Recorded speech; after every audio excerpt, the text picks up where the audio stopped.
જય માતાજી મિત્ર, જય ગોમનાથ ચેનલમાં આપનું સ્વાગત છે. સાહેબ છે ને, ખરેખર જે તમને કહું ને બરોબર આમ વિચારીને કહું છું. દુનિયામાં તમે ગમે એને પોગી રહો, કદાચ હાથી જેવું જનાવર છે ને એને તમે આમ કાબુમાં કરી શકો, એના માથે તમે અસવારી કરી શકો. ગમે એવું ઘોડું રાહી હોય, ઊંટ રાહી હોય તો એના માથે તમે બેસી શકો. કદાચ હાઈવેજ સિંહ ગમે એવો રાહી હોય તો તમે સર્કસની અંદર હાથમાં હોટી લઈને હાઈવેજની હારે આંટા મારી શકો.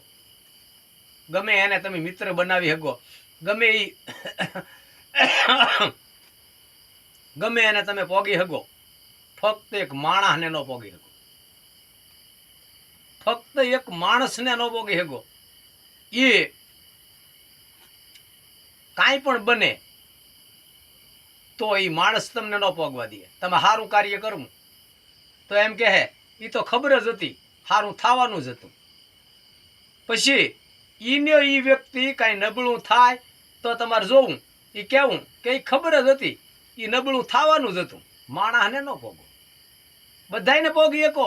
સારું તમારે કાંઈ થયું હોય, 4 વ્હીલ લીધું હોય, અથવા તમે હું એમ કહું લક્ઝરી બસ જોડાવી હોય અને તમે કદાચ તળાજા, સુરત કે મુંબઈ હરખે પાટે તમારું વાહન હરખું હાલી ગયું હોય તો એમ કે ખબર જ હતી તો ભલો એને લક્ઝરી લીધી તે દુનિયા હાલવાની જ હતી.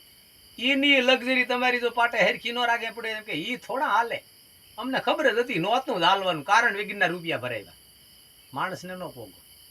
હનુમાન દાદા, મારી જો તમને વાત કરવી, હનુમાન દાદા જ્યારે લંકામાં ગયા માતાજી સીતા માતાની તપાસ માટે, ગોત માટે, ત્યારે બધા માતાજી ત્યાં હતા. અમે આજે કાંઈ એને ફળ ફૂલ ખાતા ને જે કર્યું છેલ્લે એનું મગજ ફાટી ગયું રાવણના વર્તન હમે, એટલે લંકા હળગાવી દીધી.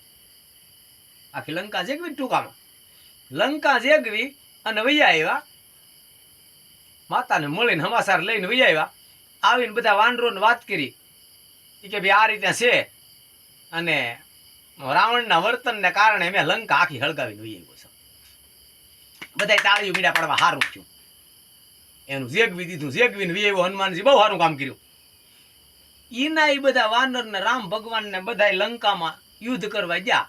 જયારે આમ રામેશ્વરની સ્થાપના કરીને પાળ બાંધી અને જયારે એ હાવ હાદી ભાષામાં ટૂંકામાં એ ધીંગાણું ઝપટ બોલતી, બાણ માથે બાણ છૂટતા હા, અને એમાં મેઘનાદનું બાણ, ઇન્દ્રજીતનું બાણ જ્યારે લક્ષ્મણને મોરસામાં નાખી દે, મોરસામાં નાખ્યા ત્યારે હવે આનું શું કરવું?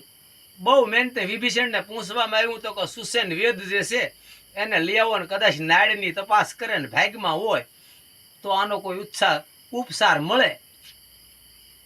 એ ટૂંકમાં રાતોરાત હનુમાનજી જઈને સુસેન વેદને લઈ આવ્યા અને એને તપાસ કરી કે ભાઈ આ જે છે ને આ દવા મારી પાસે નથી અત્યારે.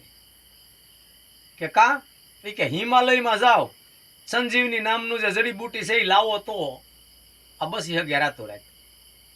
ત્યારે બીજા કોઈ પૂછ્યું કે તમારે એવડી મોટી લંકા છે, તમે આવા વેદ છો તો તમારા પાસે એટલી વસ્તુ નથી?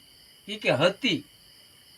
એ કે તો તૈનજી, એ કે હનુમાનજી આવ્યા ને તે દી જે ગયું બધું ને તે એની અરે જડીબુટી હળગી ગઈ, હવે નથી કે જગી ગઈ, નકર હતી. તે દી ઈના ઈ વાનર સેનાઓ બધાય લંકા જેગવીને હારું છું, લંકા જેગવીને આવ્યા તેથી હારું છું એમ કહેતા. હા, ઈના ઈ વાનર સેના હનુમાનજીને ગાળમાં આંગળી કરીને કે એક જડીબુટી નો હળગાવી હોત તો અત્યારે શું કરવું? લંકા જેગવવાની શું જરૂર હતી તમારે? તમારે તમને સીતાજીની ખબર લેવા મોકલા થતો લઈને વહી આવવું, તમે લંકા હિદ હળગાવી. અત્યારે જરૂર પડી શું કરવું? તેથી નો જેગવી હોત તો બોલો, વિચાર કરો. જ્યારે જેગવી ત્યારે ઈના ઈ વાનર સેના એમ કહેતા હા હારું છું. જરૂર પડી ત્યારે કે શું કામ જેગવી? હનુમાનજી કે ભાઈ તો એ વીર પુરુષ હતા, 64 જોગણી 52 વીરમાં જે મહાવીર કહેવાય. હિમાલયમાં કદાચ છે ને જડીબુટી સુસન વેદને કે હા હિમાલયમાં હોય કે સરગમાં ઇન્દ્ર રાજાના હાથમાં હોય, ન્યાલી મારા રામ માટે હું જડીબુટી લાવવા તૈયાર છું.